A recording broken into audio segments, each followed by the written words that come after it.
एक नाम जो कुछ हफ्ते पहले तक किसी को पता भी नहीं था, आज देश भर के पेट्रोल पंपों पर बहस का केंद्र बन चुका है। E20 जनता पार्टी, जरा सोचिए, एक ऐसा आंदोलन जिसका न कोई चुनाव लड़ने का इरादा है, ना कोई सत्ता की चाहत, बस एक मांग है, हमें शुद्ध पेट्रोल चाहिए। और हम यही मांग धीरे धीरे सड़कों से निकलकर संसद तक पहुंचने वाली है, क्योंकि खबर आ चुकी है कि 4 अगस्त को दिल्ली में एक बड़ा मार्च होने जा रहा है। लेकिन रुकिए, यह कहानी सिर्फ एक मार्च की नहीं है, यह कहानी एक ऐसे आंदोलन की जो ठीक उसी ढांचे पर खड़ा हुआ है जिसने कुछ ही महीनों पहले एक केंद्रीय मंत्री की कुर्सी तक हिला दी थी। याद कीजिए, काकरोच जनता पार्टी को नीट पेपर लीक के खिलाफ जब यह मुहिम शुरू हुई थी तो किसी ने नहीं सोचा था कि इसका अंजाम एक शिक्षा मंत्री के इस्तीफे तक पहुंचेगा, लेकिन पहुंचा। और अब ठीक वैसा ही एक पैटर्न, वैसा ही सोशल मीडिया लहर, वैसे ही एक जनता पार्टी नाम E20 लेकर दोहरा खड़ा हो चुका है। तो सवाल यह है कि क्या यह सिर्फ इत्तेफाक है या एक सोची समझी रणनीति है जिसे लोग अब हर बड़े मुद्दे पर दोहरा रहे हैं। इस सवाल का जवाब जानने के लिए हमें पूरी कहानी को शुरुआत तक चलना होगा। E20 जनता पार्टी की सबसे पहले और सबसे बड़ी मांग बेहद सीधी है, पेट्रोल पंपों पर एक विकल्प होना चाहिए। एक तरफ E20 यानी 20% एथेनॉल मिला पेट्रोल और दूसरी तरफ 100% शुद्ध पेट्रोल बिना किसी एथेनॉल मिलावट के संगठन का कहना है कि हमारी गाड़ियां कोई प्रयोगशाला नहीं है। यह लाइन अब सोशल मीडिया पर तेजी से वायरल हो रही है, लेकिन ध्यान दीजिए, यह अभी तक सिर्फ संगठन का दावा और मांग का है, कोई सरकारी घोषणा या फैसला नहीं। फिर भी इस मांग को अचानक एक बड़ा सहारा मिल गया है, और यह सहारा आया सड़कों से नहीं बल्कि ट्रांसपोर्ट इंडस्ट्री से। Delhi taxi and tourist transport and tourist operators association ने ऐलान कर दिया है कि वे 4 अगस्त को संसद तक मार्च निकालेंगे।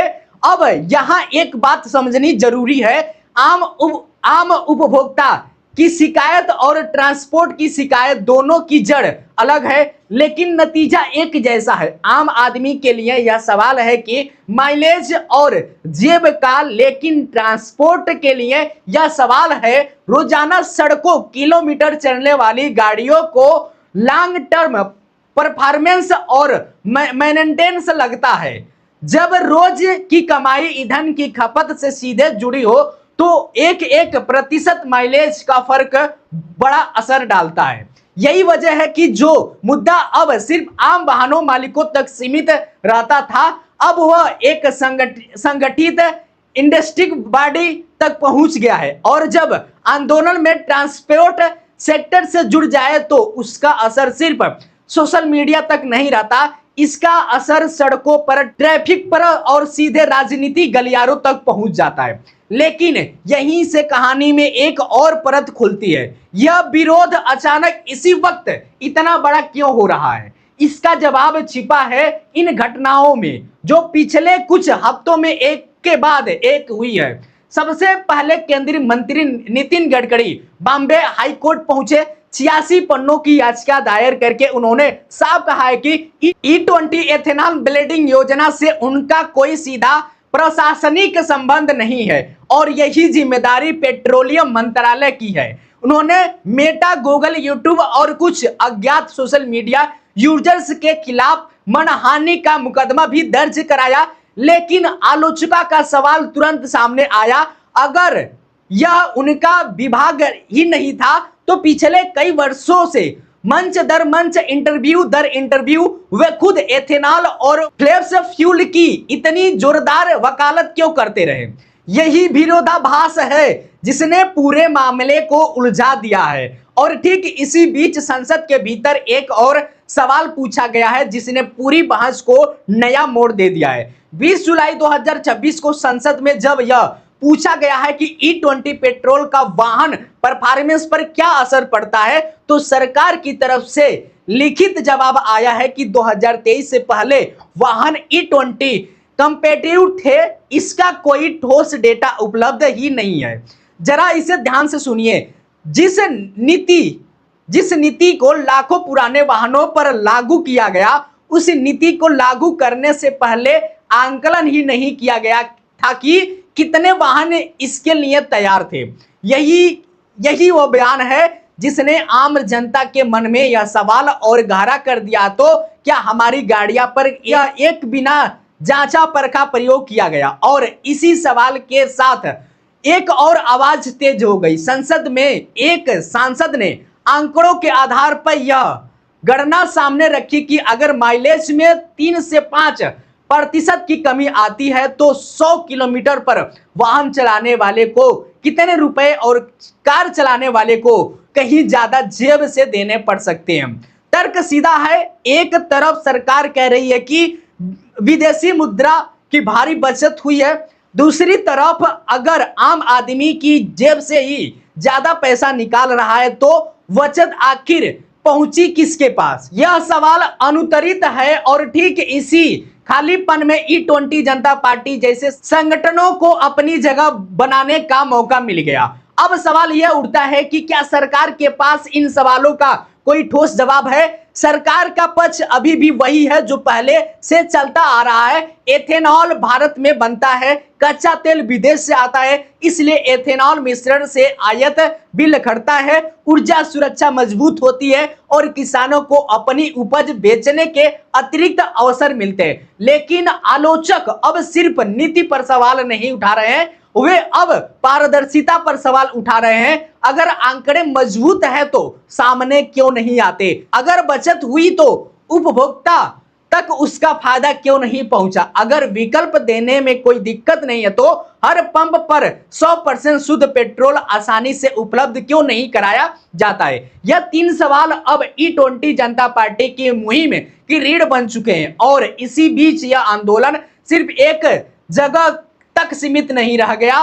खबर यह है कि 1 अगस्त को एक अलग मंच पर एक बड़ा टाउन हाउस आयोजित होने वाला है, जहां सीधे तौर पर E20 के खिलाफ लोगों की राय चुनी जाएगी। यानी 1 हफ्ते के भीतर पहले जनसुनवाई, फिर सड़क पर मार्च और बीच में लगातार सोशल मीडिया पर बढ़ता दबाव। यह वह तिड़की है जो अतीत में कई बड़े फैसलों को पलटने के कारण बन चुकी है।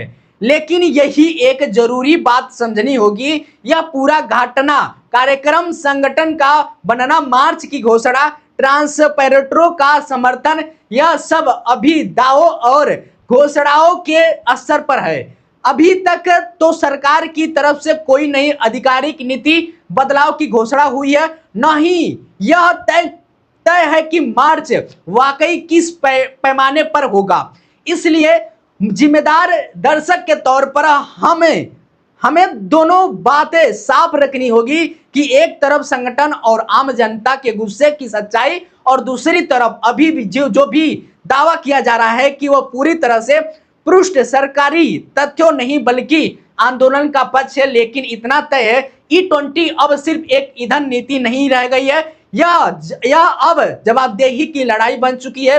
एक तरफ मंत्री कोर्ट जाकर कह रहे हैं कि यह मेरा विभाग नहीं है, दूसरी तरफ संसद से लिखित जवाब आ रहा है हमारे पास डेटा नहीं है, और तीसरी तरफ सड़क पर एक नया संगठन खड़ा हो रहा है जो कह रहे हैं कि हमें विकल्प चाहिए। तो असली सवाल यह है कि E20 सही है या गलत है। असली सवाल यह है कि जब जनता सवाल पूछती है तो जवाबदेही किसकी बनती है, मंत्री की, मंत्रालय की या पूरी व्यवस्था की।